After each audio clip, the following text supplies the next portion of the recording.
嘿，铁子们，你知道当一个不靠谱的爹是一种怎样的体验吗？这个男人只是略微出手，就意外弄死了自己刚出生的儿子。卡萨手忙脚乱的用毯子裹住婴儿，却怎么也擦不干净地板上的血迹。正当他绝望的环顾四周时，妻子竟然朝这边走了过来。粗心大意的卡萨并没有发现门把手上还沾着暗红的血迹。眼看妻子马上就要看见儿子碎片，卡萨吓得赶紧叫住他。妻子被这声吼叫吓得僵在原地。María, ya lo vigilo yo, ¿vale? Ponte tú con la comida, yo me encargo. 妻子欣慰地笑了笑，他还以为卡萨突然有了男人的担当，于是竟然放心地离开了。支走妻子以后，房间里瞬间安静得可怕。卡萨低头看着怀中冰冷的婴儿，悔恨如潮水般涌来。他想到那张该死的咖啡桌，那个该死的导购，还有自己该死的固执。如果可以给他再来一次的机会，他一定不会执意把那张咖啡桌搬回家。虽然说男人至死是少年，但卡萨竟然还真把这话当真了，不负责任、意气用事到这个地步，只能毫无悬念地招来一生的悔恨。铁子们，我是驰明，带你看懂每部电影里的名场面。几小时前，在家具城，卡萨带着妻儿闲逛的时候，突然被一张造型独特的咖啡桌吸引，两个贵姿女人雕像托举着玻璃台面，这个设计一下子戳中了他的心吧。导购唾沫横飞地吹嘘着玻璃的强度，说它坚不可摧。卡萨已经彻底被这张桌子迷住了，他迫不及待地想要买下来，但妻子敏锐地发现了其中的漏洞。Es una mierda. Bueno, cariño, pues esta mierda es la que yo quiero, ya lo sabes. Jesús, es horrible y no pega con nuestra decoración, con ese cristal y la imitación tan cutre de oro. No metas esto en casa, por favor. 这番话正戳中了卡萨的内心，他的太阳穴突突直跳。结婚15年来，家里从窗帘花色到沙发款式，全都是妻子做主。此刻导购谄媚的笑容和妻子反对的眼神，让他突然爆发了。凭什么男人不能窝里横？这一次谁来劝他都没用。妻子震惊的表情让卡萨更加固执，他和妻子大吵起来，执意要买下这张桌子。导购见状，立马眼疾手快的见缝插针。Se puede romper un jarrón, se puede romper un mueble, se puede romper un matrimonio. Pero, querida mía, le doy mi palabra que este cristal es irrompible. 见到儿子被吓哭，妻子骂骂咧咧的离开。看着他的背影，卡萨心中涌起一阵报复般的快感。为了节省送货上门的费用，他咬牙扛起沉重的咖啡桌，一步步艰难地爬上6楼楼梯回家。可当他在安装时，却发现少了一枚关键的螺丝钉，这下玻璃台面根本没法平稳固定。他给导购打去电话，电话那头的导购敷衍地答应补送螺丝，可这至少要等2小时，这里就体现出7天无理由的重要性了。目前就连最基本的售后服务，此时也是草率得很。妻子看到这一幕，指责卡萨不该为了彰显男子气概赌气买下这张咖啡桌，毕竟就算离婚，这房子里的东西他也带不走。可卡萨却不以为然，就算离婚，他也要带着这张彰显他尊贵丈夫气概的咖啡桌。妻子对卡萨很是无语，他只好去超市采购食材，以便招待晚上来做客的卡萨哥哥和女友。出门前还不忘再次嘱咐他别去管那张咖啡桌，先照顾好儿子。门关上的瞬间，原本安静的儿子突然嚎啕大哭，卡萨手忙脚乱地抱起孩子，用尽浑身解数哄着他。¿Cuánto te quiere el papá a ti? ¿Que te quiere infinito? ¿Eh? ¿Cómo te como?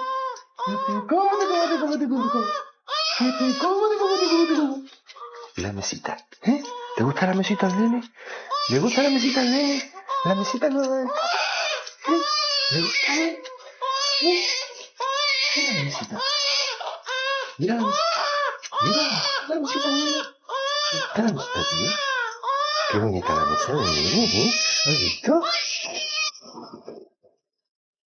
儿子的哭声戛然而止。其实我在这真有个问题，谁家哄孩子会说我要把你吃掉了？卡萨本想把孩子放到咖啡桌上，让他感受摇摇椅一样的感觉，这是正常智力的亲爹想出来的主意吗？果不其然，卡萨完全没有想到，缺少螺丝固定的玻璃台面突然倾斜，锋利的边缘如断头台一般，直接切断了孩子的头。婴儿的笑声戛然而止，取而代之的是碎裂的玻璃和飞溅的鲜血。卡萨僵在原地，瞳孔中倒映着滚落到桌角的头颅，这看得我还以为是死神来了。死神来了系列的死亡陷阱往往就来自于日常物品的微小故障引发的连锁反应。虽然不少观众看完都吐槽片里的人都是泥做的，一碰就死，不过这里玻璃碎片也能有如此大的威力，可见死神来了和咖啡桌的致命设计也是有异曲同工之处。可此时的妻子浑然不知这一切，她还在超市准备着晚餐的食材，一边跟朋友高兴的交谈，和对方分享自己老来得子的喜悦。原来这个小小的生命是妻子历经700多天试管煎熬，打了无数针剂才换换来的珍宝。只有经历过试管的才知道此言不虚。为了取到合适的卵子，母亲需要经历3重考验。首先，女性要连续注射10到12天促排卵药物，这些激素会导致腹胀、情绪波动，甚至卵巢过度刺激综合征。紧接着是取卵手术，虽然采用麻醉，但术后仍然会腹痛数日。最煎熬的是等待期，胚胎培养成功率只有40%到60%，很多女性要反复尝试多次。相比之下，父亲只需提供精子，基本没有身体损伤，顶多遭遇几次取精失败的心理压力。整个过程对女性而言是持续的生理煎熬，而男性更多是精神陪伴。卡萨怎能不知道妻子妊娠成功之前流过的血泪？但是作为一个这样的父亲，父爱和母爱成了反比。与经历丧子之痛相比，更令他恐惧的是妻子得知后未知的恐怖反应，以及最重要的，他不想承认孩子的死是因为自己的错。现在这具无头尸正血淋淋地躺在卡萨面前，他大脑一片空白，呆呆地愣在原地，直到血液从雕像上面缓缓流下，他才猛然意识到自己捅了多大的篓子。他机械地拔出扎入掌心的玻璃碴，鲜血顺着指尖滴落。他不敢想象玻璃切断孩子头颅时承受了多么刺骨的疼痛。无助一时间笼罩着卡萨，让他的呼吸变得极度沉重。就在这时，电话铃声突然响起来，他颤抖着拿起手机，极力克制自己内心的不安。Jesús, te voy a pasar a alguien que te quiere saludar.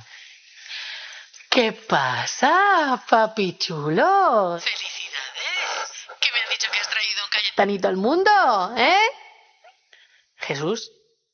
Oye, Jesús. 卡萨的手抖得几乎握不住手机，欢快的询问声此刻像钝刀般凌迟着他的神经。他赶紧挂断了电话，看着刚才还充满活力的儿子，现在却已血肉模糊。他只能裹紧儿子的襁褓，把他放回婴儿床上，又忍不住亲了一口儿子的屁股，却闻到了一股排泄物的味道。原来儿子刚才的哭闹只是因为尿不湿需要更换了，可卡萨却全然不懂，还以各种方式分散儿子注意力，直到把他放在咖啡桌上才酿下大祸。这不仅仅是父爱的缺失，儿子都这么大了，做父亲的竟然连这点常识都少得可怜。现代育儿明明需要父母共同学习进步，但卡萨这种的明显还停留在只要自己赚钱就行的远古思维里。不过话说回来，这种爹难得主动带刺娃，场面难免既感人又吓人。感人在于他终于愿意尝试，吓人在于时刻都有性命危险。现在血淋淋的事实终于让他开始学会带娃，但此时已经没娃可带了。卡萨拿出尿不湿重新给孩子换好，这是第一次，但也是最后一次。他这才知道自己并非第一天不靠谱，而是一直不靠谱。恍惚中，妻子再次打来电话，询问他该买哪种红酒。卡萨明白妻子是因为他才特地买了酒道歉，但此时他再次紧张地挂断电话。妻子对丈夫的态度感到不可思议，他又拨了回去。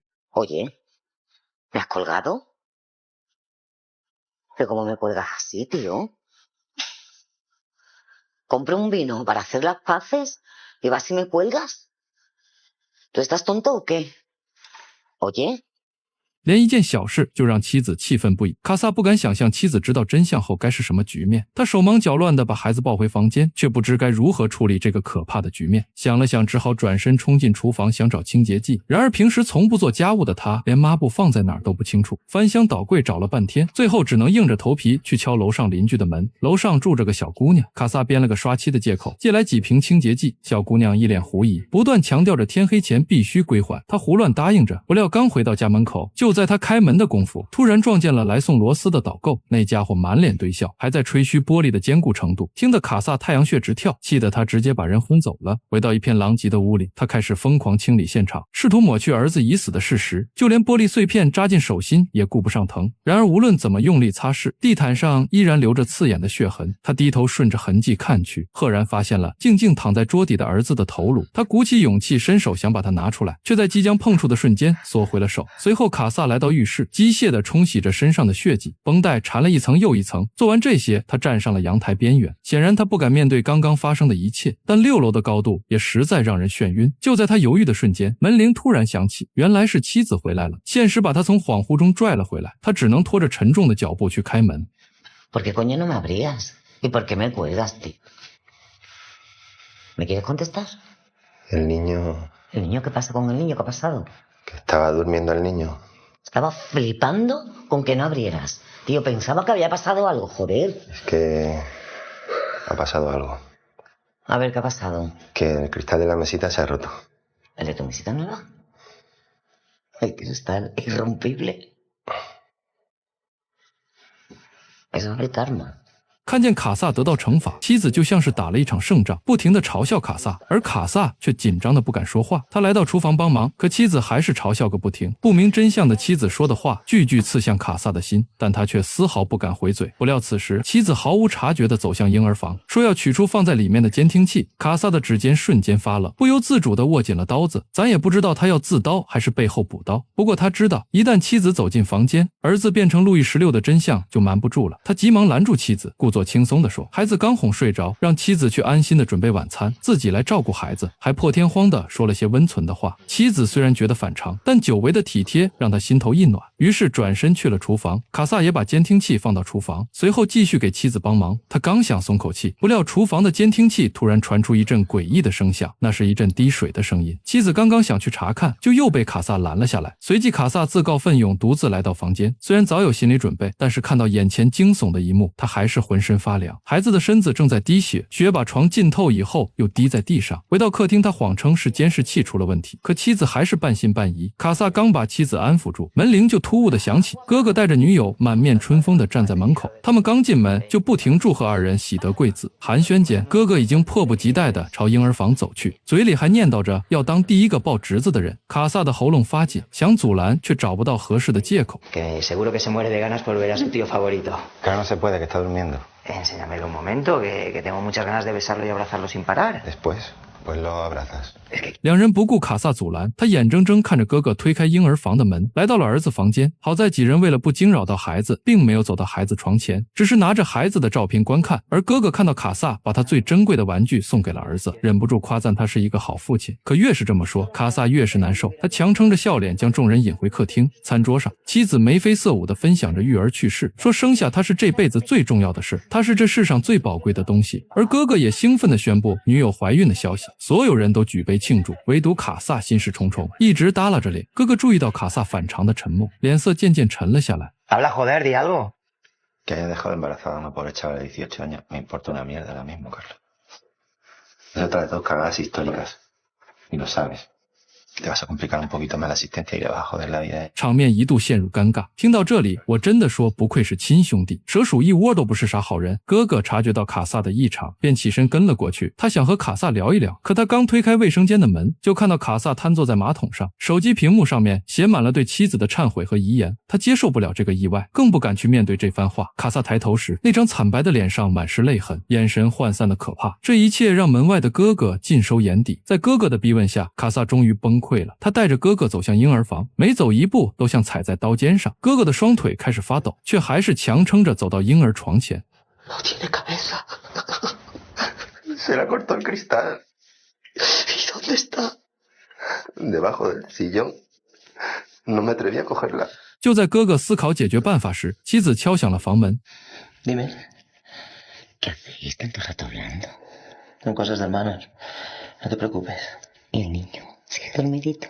Sí, sigue dormidito. 还是妻子太心善了，竟然忘记去听听监听器。哥哥知道妻子对孩子的感情，表示一定不能让他看到无头的宝宝。当哥哥还在绞尽脑汁思考如何向妻子解释这可怕的真相，门铃声却猝不及防响起。邻家女孩抱着小狗站在门口，一脸不高兴地讨要之前借出的清洁剂。在悬疑影视中，动物往往成为推动剧情的关键元素，既能制造紧张氛围，又能隐喻人性阴暗面。训练有素的狗简直就是破案神助攻，敏锐的嗅觉能直接发现人类忽略的血迹或毒品。动物没有台词，但一个炸毛的动作或低吼就足以让观众后背发凉。它们的出现往往预示着剧情即将反转。卡萨看到门口的一人一狗，这才想起自己根本没把东西还回去，顿时手足无措。只有妻子热情地把女孩迎进屋，完全没注意到丈夫和哥哥惨白的脸色。小狗一落地就躁动不安，鼻子不停抽动，然后突然挣脱女孩的怀抱，循着血迹直奔椅子而去。卡萨的血液瞬间凝固，他想起孩子的头颅还在桌子底下，狗狗肯定发现了孩子的头，哥哥也立马表情惊恐，只有妻子还茫然不解，焦躁的团团转。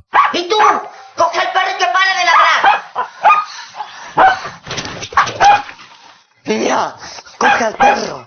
当女孩去拉开狗子的时候，却看见地上有颗人头，吓得惊呼起来。而狗子因为刚才舔过人头，嘴上也变得满是血迹。妻子终于意识到了不对劲，为什么狗嘴上沾满了鲜血？ ¿Y qué escondes ahí, Carlos? ¡Es una cabeza! ¿Una cabeza? Vete de casa, María. Cristina. Saca a María y llévatela de casa, por favor. Hazme caso. Sácala de casa ya. ¿Me puedes decir qué pasa, por favor? María, ve con Cristina a mi casa y luego hablamos. Confía en mí. Confía en mí, pero ahora sal de aquí, por favor. Enséñamelo.